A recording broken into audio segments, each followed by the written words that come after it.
Você tem que lavar as mãos. Meus irmãos, a paz do Senhor. Amém? Glória a Deus. Quantos aqui já sentiram a presença do Espírito Santo? Levante a mão, dá glória a Deus. A presença do Senhor é real aqui neste lugar. Glória a Deus. Meus queridos, Evangelho segundo escreveu Mateus, capítulo 26, a partir do versículo 36. Enquanto os irmãos acham, Evangelho, obrigado, meu irmão. Evangelho segundo escreveu Mateus, capítulo 26, a partir do verso 36. Desde já eu quero agradecer essa rica oportunidade que me foi dada, ao irmão Júnior, aos meus pais que já foram apresentados, Fernando e Regina. Abaixo de Deus, o homem que sou hoje, devo aos meus pais, Fernando e Regina, que o Senhor continue abençoando. Meus queridos, aqueles que encontraram, digam amém. Peço aos irmãos que puderem para estar se pondo sobre os seus pés, em reverência à palavra do Senhor. Assim está escrito na palavra, Mateus, capítulo 26, verso 31. Pastor Júnior, ao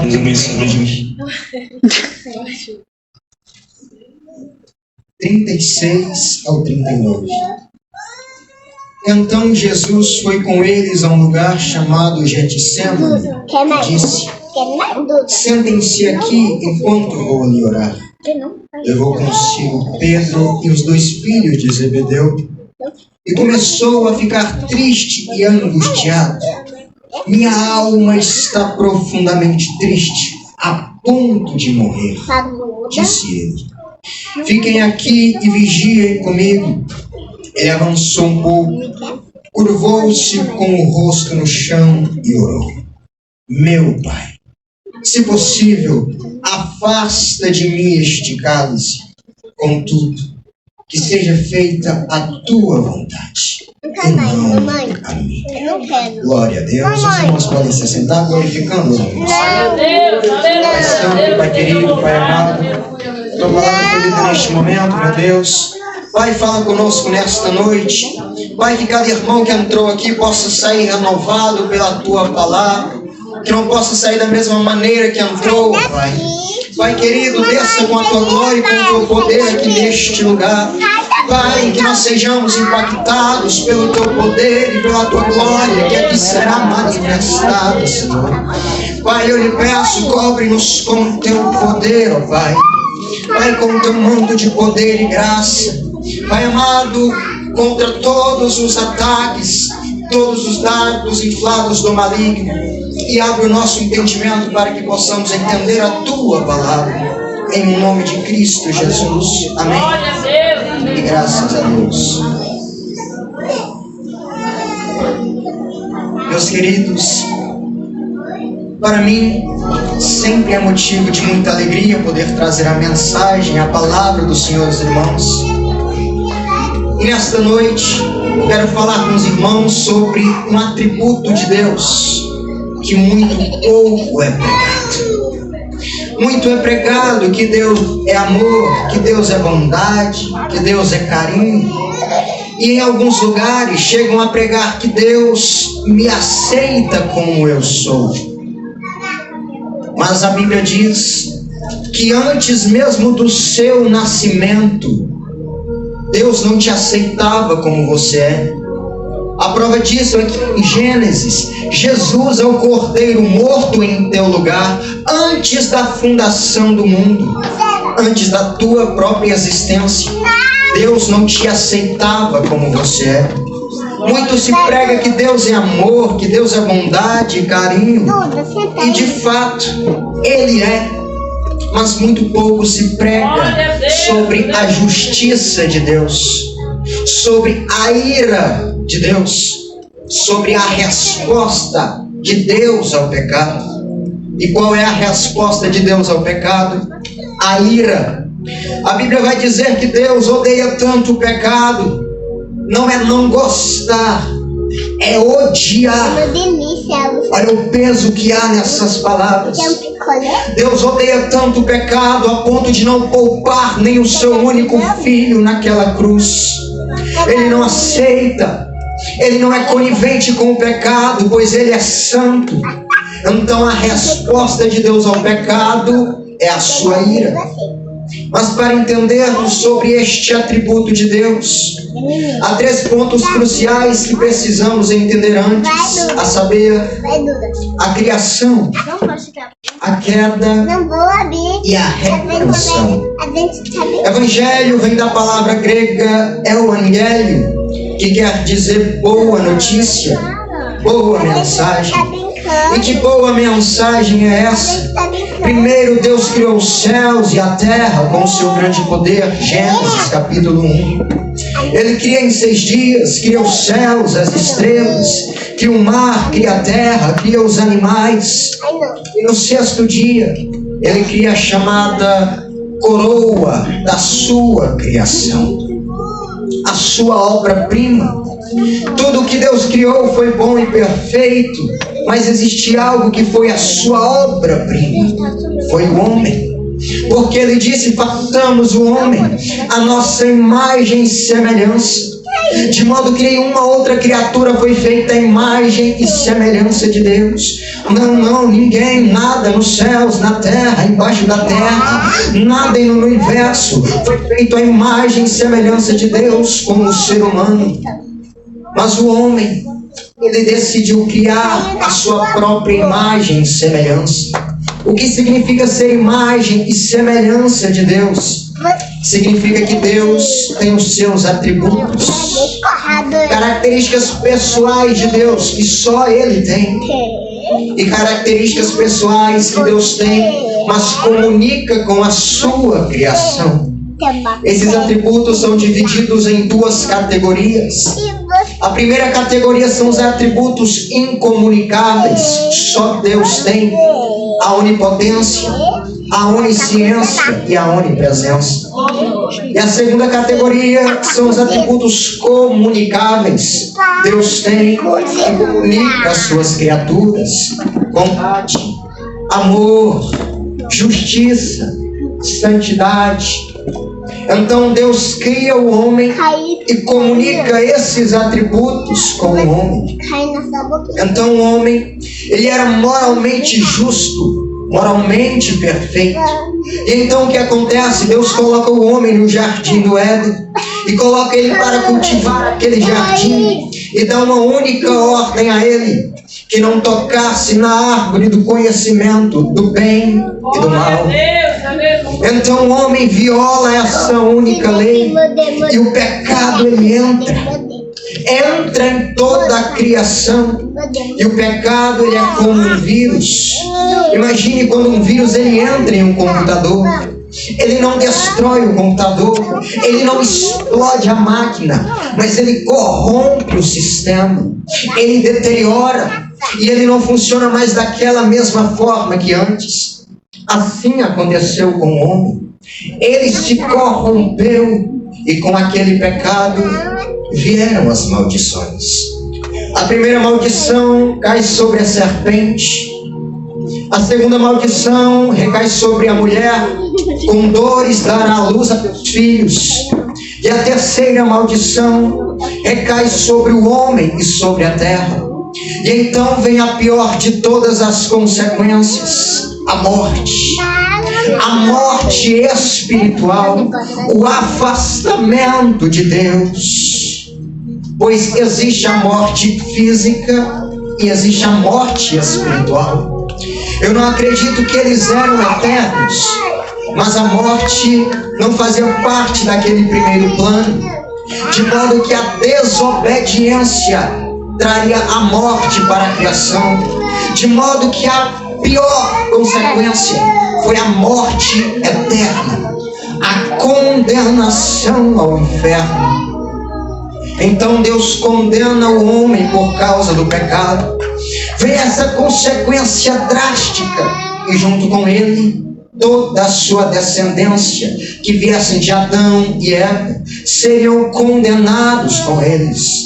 Imagine dentro da perspectiva de um vírus, se eles estão contaminados, logo toda a sua descendência também virá contaminada. Foi isso que aconteceu. Todos que descenderam dos primeiros pais, Adão e Eva, vieram com uma infecção, com a transmissão do pecado, e com o pecado, a sentença, a condenação. Mas por que Deus tem que condenar? Porque o pecado é uma violação à justiça de Deus, à lei perfeita de Deus. E Deus, sendo justo como é, Ele precisa punir o pecado. O pecado vem com a condenação, mas Deus também não é só justiça. Deus também é amor. E então, do seu amor, Ele elabora um plano para salvar essa raça que agora está perdida. Essa raça que está debaixo de maldição. Essa raça que está debaixo de juízo. Ele precisa salvá-la. E então, meu irmão Júnior, o que Deus faz? Deus precisa resolver um grande dilema. Porque em Provérbios está escrito assim: quem condena o justo e absolve o ímpio, a abominação é para o Senhor. Então perceba que não pode absolver o ímpio e nem condenar o justo. Então, como Deus pode absolver o ímpio sem ser uma abominação? Ok, veja só. O transgressor, o infrator, ele merece a pena, a condenação. Se o juiz é justo, ele não pode simplesmente abrir as grades das prisões e dizer: saiam estrupadores, assassinos, ladrões, saiam porque eu sou bom. Não, esse homem não é bom. Esse homem é injusto. Esse é o grande dilema. Como um Deus justo salva pecadores injustos sem deixar de ser justo? Ele não pode simplesmente perdoar, senão estará passando por cima da sua justiça. É aí que entra a beleza do Evangelho. Resposta: Jesus Cristo. A cruz de Cristo. A solução. A única maneira de reverter o quadro, o estado do homem, da condenação, é que os pecados têm que ser punidos. Ponto. Não há como passar debaixo do tapete no céu. Não há uma gambiarra no céu. Não há um famoso jeitinho brasileiro. Não há como.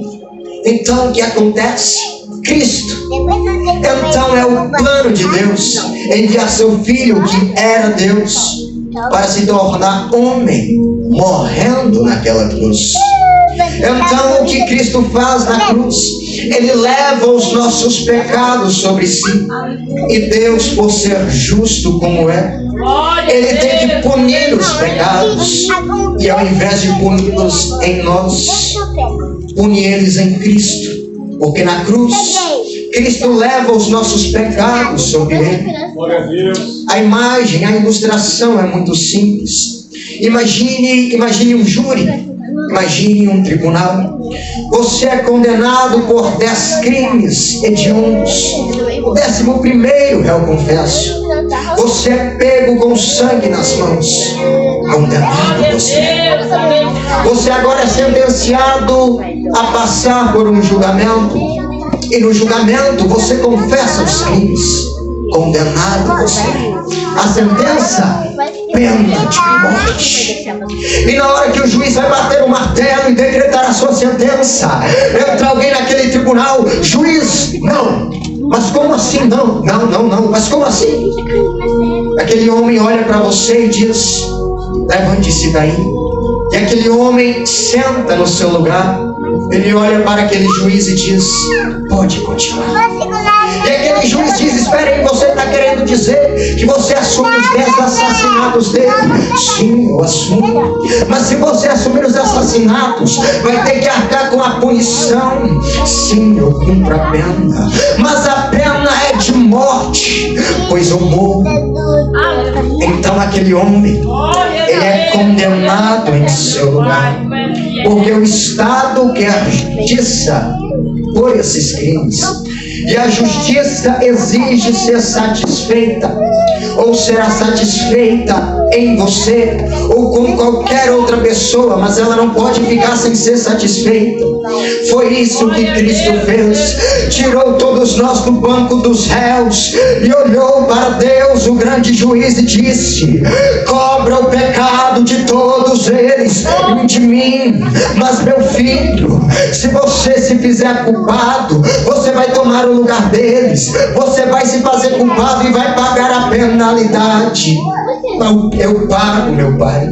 Mas a penalidade, a execução sumária, pode executar. Essa é a história de amor, a mais bela história de amor que o mundo já viu. Mas se Jesus era homem, era carne, como ele suportou essa dor e passou essa dor como humano? Entenda que Jesus era 100% Deus e 100% homem. Entenda que para que o plano fosse executado, só poderia ser executado por um homem perfeito. Só um homem perfeito poderia nos substituir naquela cruz. O que é um homem perfeito? Um homem que nunca pecou. Então vamos procurar na terra. Adão, não. Abel, Caim, não. Abraão, Isaac, Jacó, Moisés. Vão passando as eras e não se encontra essa classe na terra. Então vamos olhar para o céu. Jesus Cristo. Eu desço e me faço homem. Jesus então veio, se fez homem sem deixar de ser Deus. Quando ele nasce de Maria nesta terra, ele é a encarnação do Verbo. Jesus se torna homem sem deixar de ser Deus. É chamada a união hipostática. Ele não era 70% Deus e 30% homem. Jesus não era 50% Deus e 50% homem. Jesus não era mais Deus e menos homem, não. Ele era Deus e homem 100%, coexistindo junto na mesma pessoa, sem se misturar. Uma prova disso, viajando com os discípulos no barco, como homem, de tão cansado ele dorme. Mas como Deus, os discípulos o acordam: mestre, mestre, vamos morrer, o barco está afundando, a tempestade está grande. Como homem ele estava dormindo, mas como Deus ele se levanta: acalma-te, mar. Homem e Deus na mesma passagem.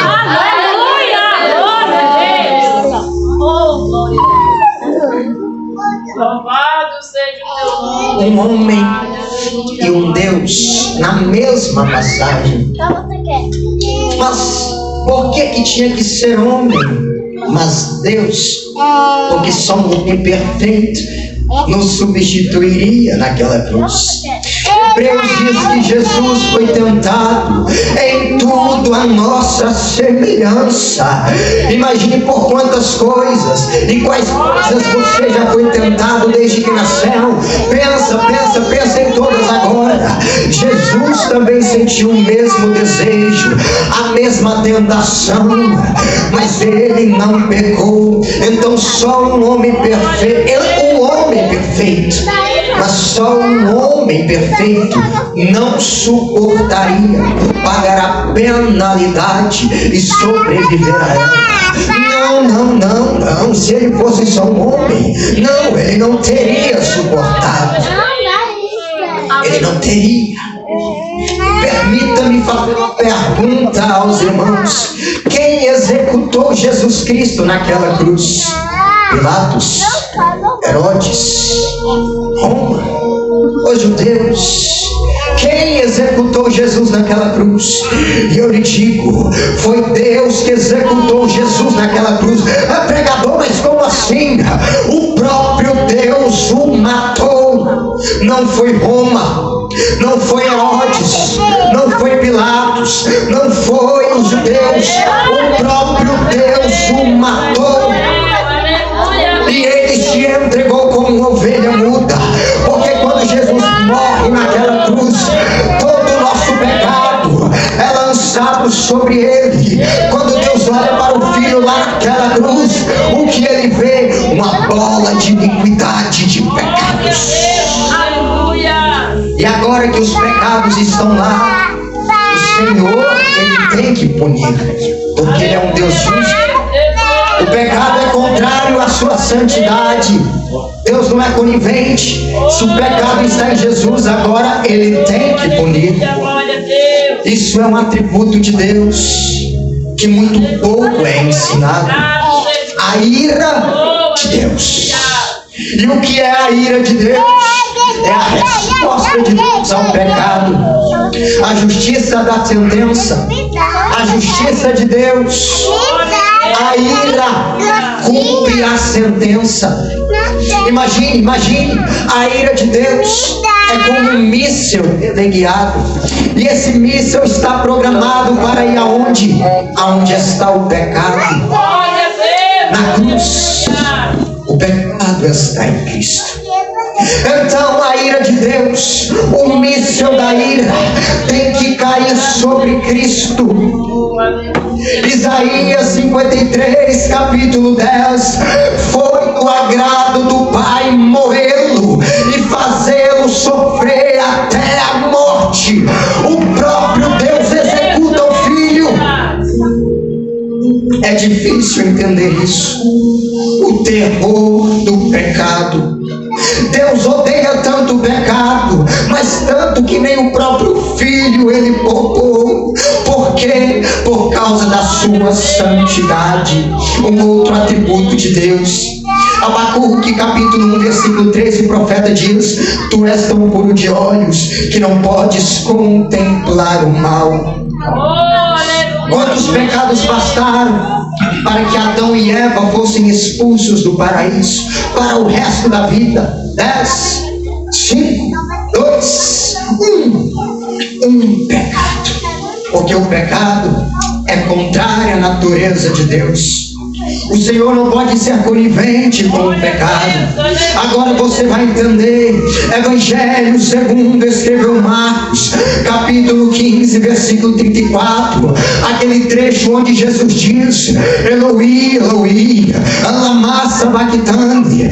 Ele brada na cruz: Deus meu, por que me abandonaste? Resposta: porque na cruz você se fez pecado. Então Deus despeja toda a sua ira e mata o seu próprio Filho. E com ele todos os nossos pecados são pagos naquele momento. Aquilo, igreja, aquilo não é uma demonstração de terror, aquilo não é um show de terror, não, aquilo é uma demonstração de amor. O Filho pegando todo o nosso pecado e colocando sobre as costas e dizendo: tragam-os até a mim, eu suporto, eu pago por eles, mas o preço vai ser muito alto, você vai ter que suportar. Imagine, para você ter uma ideia do que é a ira, imagine um meteoro 1 milhão de vezes maior do que a Terra, mais pesado do que a Terra, e esse meteoro ele está vindo na velocidade da luz, e ele vai se colidir com a Terra, vai transformar tudo em pó, em 1000 pedaços, e então instantes antes desse meteoro se colidir com a Terra, um muro 1 milhão de vezes maior do que aquele asteroide se coloca entre a Terra e aquele asteroide. Então aquele asteroide vem e colide com aquele, e faz aquele muro em 1000 pedaços. O asteroide ele se estilhaça, se faz em 1000 pedaços, mas e o muro? O muro não aumentou, ele se desintegra. A ira de Deus era esse meteoro que estava vindo sobre o homem para esmagá-lo pelos seus pecados, e estava vindo 1 bilhão de vezes maior, e quando ia se colidir conosco aquele meteoro, a ira de Deus, o Senhor Jesus Jesus se coloca entre a terra e esse meteoro. O Senhor Jesus se coloca entre nós e a ira de Deus. E Ele abre um braço para a esquerda e abre outro braço para a direita. Ele diz: está consumado. Em tuas mãos entrego o meu espírito. Glória a Deus. Aleluia. Aleluia, meu Deus. Então a ira de Deus caiu sobre ele. A Bíblia chama de cálice da ira. E nenhuma gota sequer deste cálice caiu sobre nós. Mas o filho não aguentou. Jesus morreu. Jesus deu a sua vida. A única maneira de se livrar da pena era com uma pena de morte. Eu teria que pagar com a vida para que eu fosse absolvido. Era só com outra vida. Foi por isso que Jesus morreu. Ele morreu a nossa morte para nos dar a vida dele, e vida em abundância. Jesus nesta terra, ele não era um homem falando de um Deus aos outros homens. Jesus era um Deus encarnado entre os homens, falando de si mesmo, porque ele é um com o Pai. E aqui nesta terra ele sofreu, ele morreu, ele foi torturado, as suas mãos foram marcadas naquela cruz, os seus pés foram marcados naquela cruz, o seu lado foi marcado naquela cruz, foi posto uma coroa de espinhos. Mas lá no túmulo, ao terceiro dia, ele ressuscitou. Aleluia. Oh, glória. Glória a Deus. Aleluia, Jesus. Mas o evangelho ele não acaba aí. Até agora só falamos da morte. Se ele fosse só um homem, teria acabado ali. Mas ele também era Deus, e só um Deus poderia suportar. Só um Deus poderia suportar e ao terceiro dia ressuscitar. E foi isso que aconteceu. Imagine, no terceiro dia havia uma profecia. Ele foi trancado, ele foi colocado no sepulcro, e estavam correndo boatos. Herodes, Pilatos, sabendo disso, mandou que a guarda daquele túmulo fosse dobrada. Pode ser que eles vão vir aqui para tentar tirar esse corpo, diziam os fariseus e os mestres da lei. Imagino eu que até todo o inferno, Satanás mandou todos os demônios para lá, dizendo: ele não pode sair daqui, este homem não pode ressuscitar. Mas a Bíblia diz que era impossível. E ao terceiro dia ele ressuscitou dentre os mortos.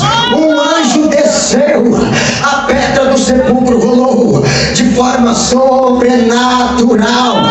Jesus ressuscitou. Se você for na Índia, você encontra os restos mortais de Buda. Em Juazeiro do Norte, você encontra os restos mortais de Padre Cícero. Agora vai lá em Jerusalém e procura um fio de cabelo sequer, você não vai encontrar, porque Jesus Cristo ressuscitou. Aleluia. Buda morreu, mas Jesus está vivo. Padre Cícero morreu, mas Jesus está vivo. Aristóteles morreu, mas Jesus está vivo. Maomé morreu, mas Jesus está vivo. Ele vive, ele vive. Glória! Exalte, exalte o nome do Senhor, porque Jesus Cristo vive eternamente. Meu Deus, aleluia. Glória a Deus. Agora, você tem que me perguntar: mas por que a ressurreição é importante? Duas coisas. Primeiro, só um homem não poderia pagar a penalidade, pagar os nossos pecados. Tinha que ser Deus. A ressurreição é a prova da divindade. Ele morreu, mas ressuscitou. Segundo ponto, Tá bom. Ele ressuscitou. Mas quem disse que esse sacrifício aí foi suficiente para salvar uma multidão de pecadores? A ressurreição é a prova que o sacrifício foi aceito e que o Senhor aceitou Jesus como sacrifício pelas nossas vidas. Aceitou como pagamento por nós. Esse é o Evangelho de Jesus Cristo. Não tem nada a ver com casa, BMW, mansões, dá 100 que Deus te dá 1000, cura de caroços. Não tem nada a ver com isso. É a redenção de um mundo que está caminhando ladeira abaixo para o inferno. Aleluia, Jesus. Permita-me perguntar para a senhora, minha irmã missionária: a senhora tem filhos? A senhora morreria por algum deles se preciso? Agora, permita-me perguntar: a senhora morreria por um serial killer? Alguém que só fez o mal, trouxe dor e sofrimento? Não. O Senhor não morreu por um filhinho no céu. O Senhor morreu por serial killer. Olha só o que Paulo diz na carta aos Romanos, capítulo 5. Deus prova o seu muito amor para conosco, tendo enviado Jesus para morrer por nós, sendo nós ainda pecadores. Ele não morreu por bons, morreu por maus. Não morreu por justos, morreu por injustos. Aí que está o grande amor. O que ele viu em mim, o que ele viu em você, para que pudesse salvar. O que ele viu em cada um de nós, para que pudesse salvar. Nada. Só uma bola de iniquidade, de pecados. Verdade. Somos seres cheios de pecados ambulantes. E isso é o verdadeiro amor. E o que ele pediu em troca? Nada. A salvação é pela graça. É um presente. E o seu único trabalho é pegá-lo, é receber. Você não paga pela salvação. O Senhor fez isso, nos deu de bom grato. E é por isso que nós temos a cada dia que nos curvar diante dos seus pés para adorá-lo. Mateus capítulo 26, na qual nós lemos. E então eu já caminho para a conclusão. O que significa essa passagem onde Jesus diz: Pai, se possível, passa de mim este cálice. Contudo, faça a tua vontade e não a minha. O que Jesus estava querendo dizer, aqueles são momentos que antecedem a cruz. E o Senhor já sabe o que vai se passar com ele no próximo dia. E talvez os irmãos me perguntem: mas por que Jesus estava triste? Ele estava com medo? Como ele já sabia? Ele sempre foi Deus. Ele sempre foi homem. Só que ali já estava chegando. Ele estava na véspera da sua morte. Ele já sabe o que vai se passar com ele no dia seguinte. E a Bíblia diz que ele ora, e a pressão é tanta que ele soa gotas de sangue. João Calvino disse que ele começou a experimentar o inferno no Getsemane, porque o inferno que os pecadores experimentariam, Jesus começa a experimentar por substituir-nos naquela cruz. Oh, glória. Foi por isso que ele diz: Senhor, passa de mim este cálice, que não seja feita a tua vontade, mas a minha. Ele ora 3 vezes, mas o que havia dentro desse cálice que Jesus não queria beber? Uma metáfora. Há 3 coisas que precisamos aprender. A maioria dos cristãos, há cristãos que dizem que eram os pregos, Jesus estava com medo dos pregos. Há quem diz que Jesus estava com medo da coroa de espinhos que teriam que enfrentar. Há quem diz que Jesus estava com medo da flagelação, da tortura diante da fortaleza. Mas você acha mesmo que o capitão da nossa salvação estava com medo de pregos? Oh, Deus, aleluia. Ele estava com medo de espinhos, ficar pelado. Estava com medo da flagelação. E o que é que nós vamos dizer dos nossos irmãos do Coliseu que morreram mastigados por leões? E o nosso Jesus com medo de prego. Os irmãos do Coliseu queimados, vivos e colocados em cruzes para acender os jardins de Nero, e eles morriam cantando hinos ao nome do Senhor.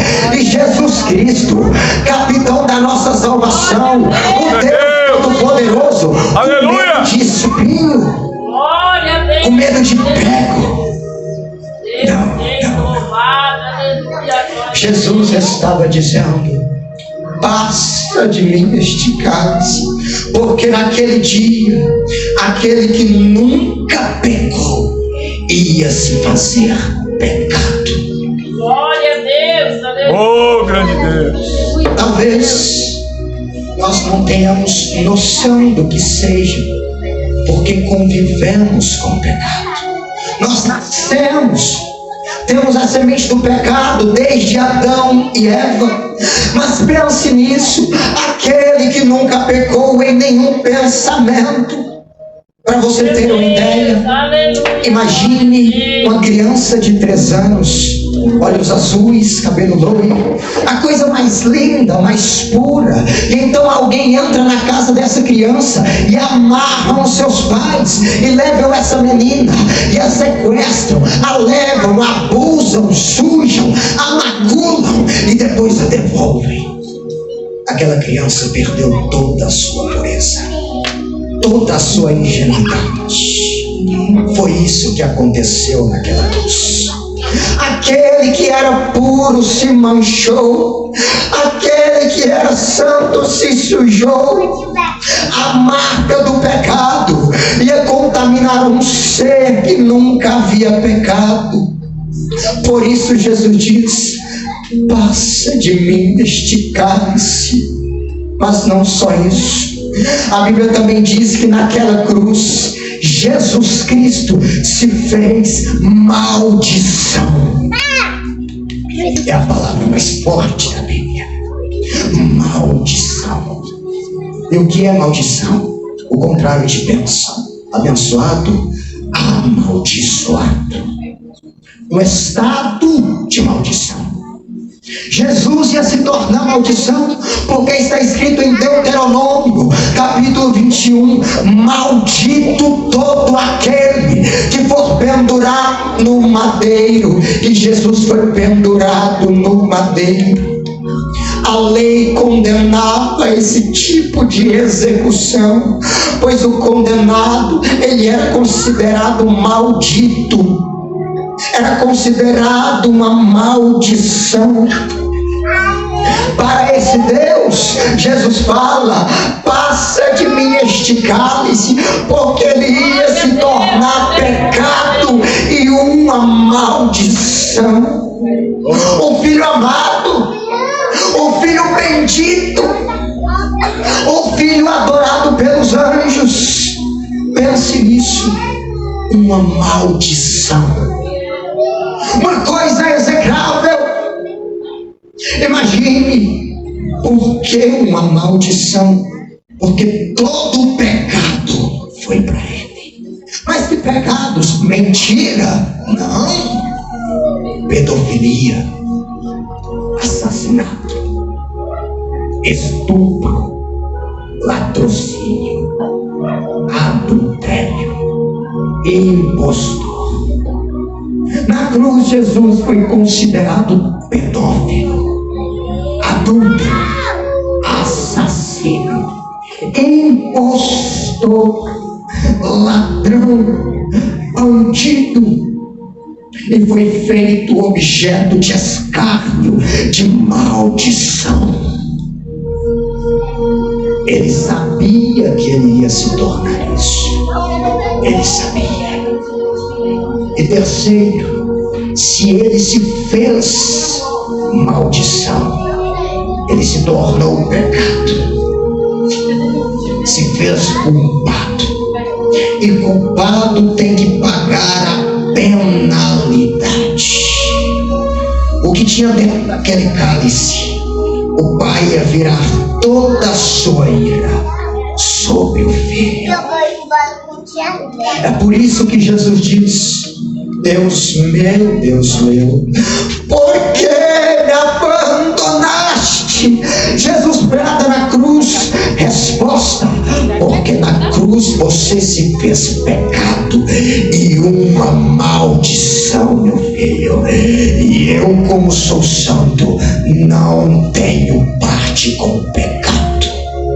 Você se fez uma maldição. Então, o pai vira as costas para o filho, porque agora ele se tornou pecado e se tornou maldição. Deus não poderia fazer outra coisa com ele, senão puni-lo pelos pecados que estavam sobre ele. Deus não podia fazer outra coisa senão puni-lo. Era isso que Cristo estava temendo receber. Ele sabia que ia se tornar pecado. Ele sabia que ia se tornar maldição. Ele sabia que ele ia levar prego na mão. Sim, ele sabia. Ele sabia que ele ia levar cravo no pé. Sim, sabia.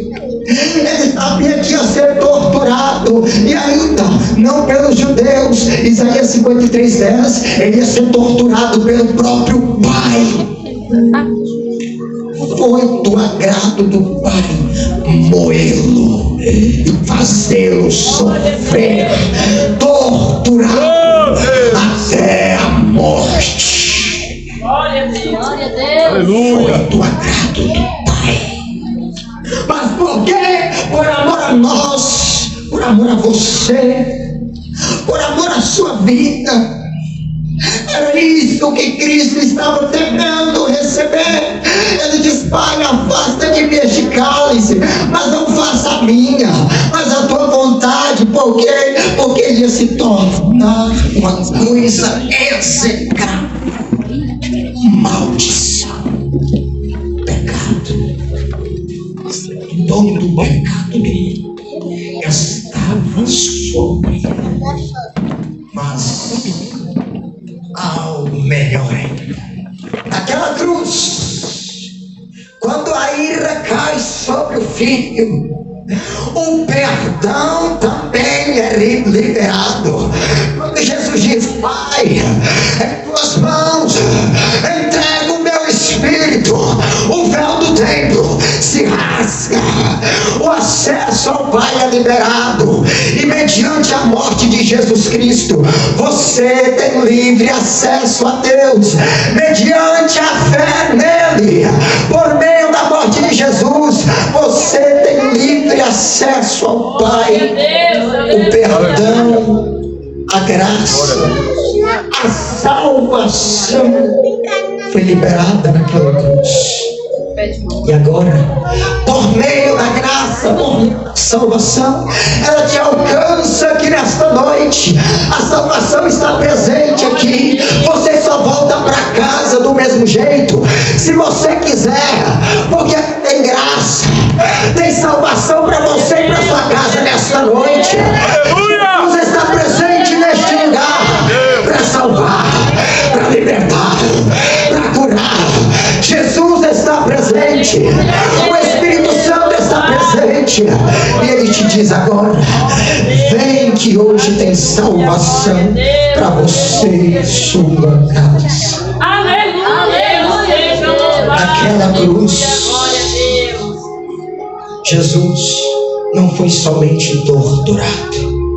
Naquela cruz, Jesus não somente sofreu, levou uma coroa de espinhos sobre sua cabeça. Não teve o seu lado marcado apenas, ele se tornou pecado e maldição.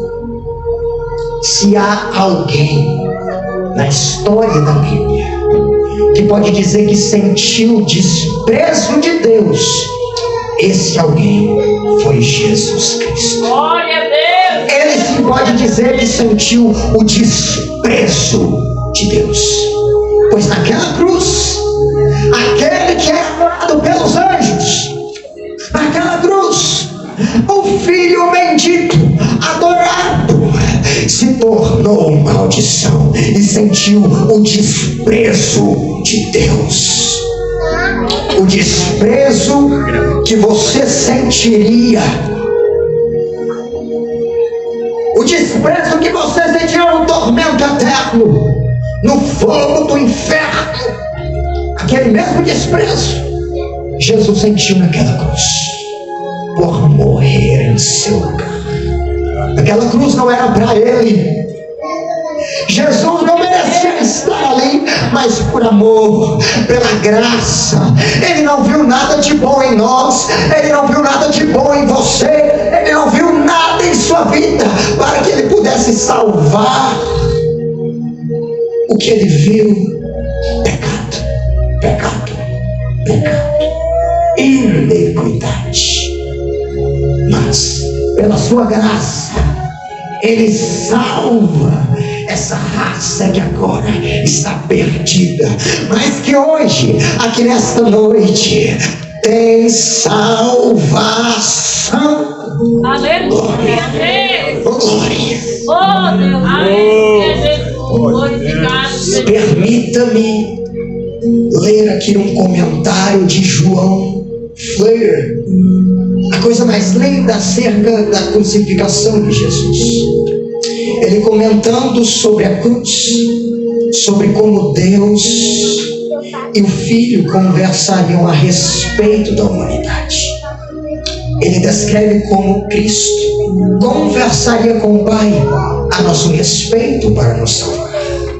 E ele começa assim, com o Pai: meu filho, aqui está uma pobre companhia de almas miseráveis que se desfizeram completamente e agora estão vulneráveis à minha justiça.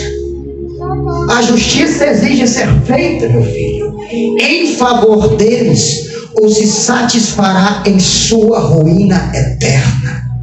O que deverá ser feito em favor dessas almas? Assim Cristo responde: ó meu Pai, tal é meu amor e piedade por eles, que em vez de perecerem eternamente, eu me responsabilizarei por eles como fiador. Pai, traz todas as tuas dívidas, todas as tuas contas, para que eu possa ver quanto devem a ti. Traga todas para que não haja nenhuma pendência em tuas mãos, porque de minhas mãos tu as requerás. Prefiro sofrer por aqueles que te pertencem, ó Pai, do que deixá-los sofrer no fogo do inferno. Sobre mim, meu Pai, sobre mim estejam todas as dívidas dele. Então o Pai responde: mas meu filho, se te colocares no lugar deles, deverá considerar pagar até o último centavo, sem abatimento. E meu filho, se eu os poupar, não pense que pouparei você. Compreendo, ó Pai, compreendo. Que assim seja. Coloca tudo na minha conta. Sou capaz de esvaziá-la, muito embora isso se revele em uma espécie de aniquilação. Embora possa empobrecer de todas as minhas riquezas, esvazia-me de todos os meus tesouros, mas Pai, ainda estou contente em realizá-lo. Foi isso que aconteceu naquela cruz. O Senhor pagou todas as nossas dívidas. Mas uma coisa boa, ok? A salvação foi disponível naquela cruz. E como eu me aproprio dela, como eu posso pegar essa coisa linda aqui que eu acabei de pregar, o Evangelho de Cristo, os efeitos daquilo que aconteceram na cruz do Calvário, e trazer para a minha vida? Como que eu posso fazer com que isso me alcance? A resposta que eu quero dar é: esse é o Evangelho de Cristo. Aqueles que ouvem, você que ouve, deve ouvir, crer e se arrepender, e você será salvo imediatamente.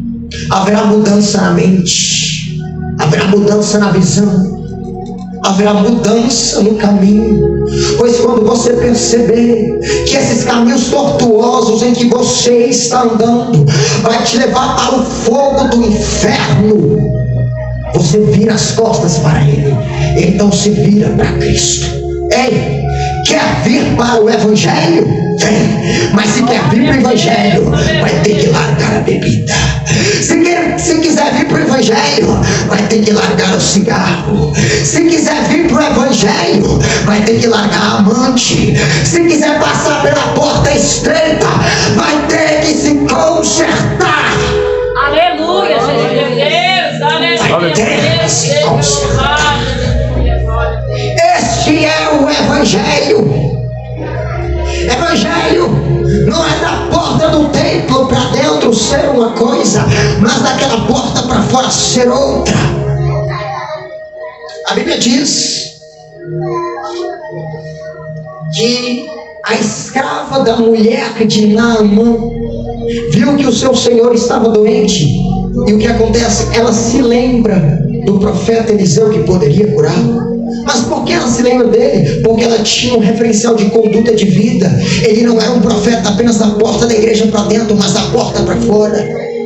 Ser crente, guardar o Evangelho de Jesus, se apropriar da salvação, não é ser crente só daquela porta para dentro, é ser crente daquela porta para fora. E por último, fé. Lançar a sua confiança no Senhor, não em mim, porque nada posso fazer, eu sou pecador, nada posso fazer para me salvar e mereço o fogo do inferno. Mas lance a sua fé e sua confiança não nas minhas obras, mas na de outro, Cristo Jesus, que morreu por você naquela cruz, que te fez pecado, que te fez maldição por você naquela cruz, mas por amor a você, você tem livre acesso ao Pai e salvação. E você passou da morte para a vida, passou da condenação para a salvação, passou do tormento eterno para a morada celestial. Aleluia. E a Bíblia diz que o que acontece nessa hora, você recebe uma sentença favorável no tribunal de Deus. Você é justificado pelos seus pecados. O que é isso? Você é declarado legalmente justo diante de Deus. E o martelo do céu vai bater agora. Para quem está me ouvindo, não é amanhã, não é depois de amanhã, é agora. Não é as prestações. Agora você é declarado justo diante de Deus e legalmente passando da morte para a salvação e a vida eterna. Glória a Deus. Porque a partir de agora, Deus olha para você e verá a justiça de Cristo, verá a morte de Cristo naquela cruz em você. Deus olha para você e verá a justiça do Filho em sua vida. Glória a Deus. Eu quero fazer um convite a você. Glória a Deus. Você que ouviu essa mensagem, você que sabe que precisa se consertar, você que sabe que esses caminhos em que está andando vai te levar para o fogo do inferno e para a condenação eterna. Vem aqui que eu quero orar por você. Pregador, eu não estou desviado, eu sou crente, mas eu senti que eu preciso me consertar diante de Deus. Vem aqui agora que eu quero orar por você. Pregador, não estou desviado não, mas eu sei que eu preciso voltar para os caminhos do Senhor, porque agora eu entendo a marca, a mensagem da cruz, e que eu quero orar por você. Essa vida pecaminosa vai te levar para o inferno. Hoje tem salvação para você e sua casa. Glória a Deus. Se há alguém nesta noite que deseja reconciliar com Cristo Jesus, ou voltar para os seus caminhos, se consertar, só levantar a mão que eu vou orar por você. Glória a Deus. Amém. Amém. Oh, glória. Vem aqui na frente, meu irmão, que eu quero orar pela vida do Senhor. A igreja da glória, a igreja pode levantar a mão para a glória. Aleluia.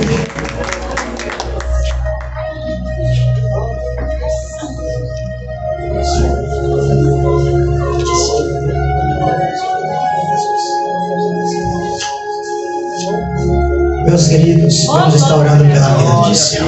Aleluia. Gisel, toda a igreja de pé. Amém, meu Deus. O Senhor aceita Jesus Cristo como único e suficiente Salvador de sua vida? Glória a Deus. Repita junto comigo. Senhor, meu Deus. Senhor, meu Deus. Aqui estou diante da tua presença. Pai, perdão pelos meus pecados e pelas minhas transgressões, meu Deus. Pai, escreve meu nome no livro da vida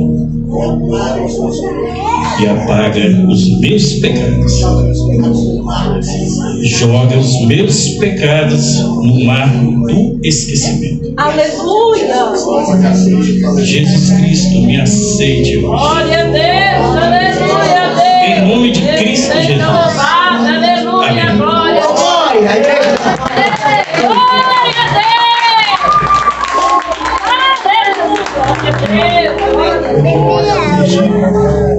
Peço que toda a igreja estenda as mãos, vamos orando pela vida do Gisel. Pai querido, Pai santo e Pai amado, eis-nos aqui diante de tua presença. Pai, neste momento apresento diante de ti a vida do Gisel, ó Pai. Pai querido, escreve o nome deste homem no livro da vida. Meu Pai, estamos certos de que neste momento a festa dos céus pela vida deste homem que se entregou aos teus caminhos nesta noite, Deus. Pai, escreve o nome deste homem no livro da vida. E eu lhe peço, corta todo o laço de Satanás, laço de enfermidade, laço de morte, seja cortado agora, em o nome de Jesus. O demônio bate em retirada agora, em nome de Jesus Cristo. Espírito maligno bate em retirada. Pai, eu lhe peço, manda que um varão do Senhor esteja ao redor do teu servo, livrando de todo mal, Pai, cortando todo o laço de Satanás. Entra na casa do teu servo agora, traz paz, Pai, que a paz do Senhor possa habitar, reinar dentro de sua casa, no coração do teu servo, e que a cada dia, meu Senhor, que ele possa sentir um desejo maior de te buscar e de estar na tua casa, na tua presença. Em o nome de Cristo Jesus, nós oramos. Amém. E graças a Deus. É a igreja da glória e aplaude.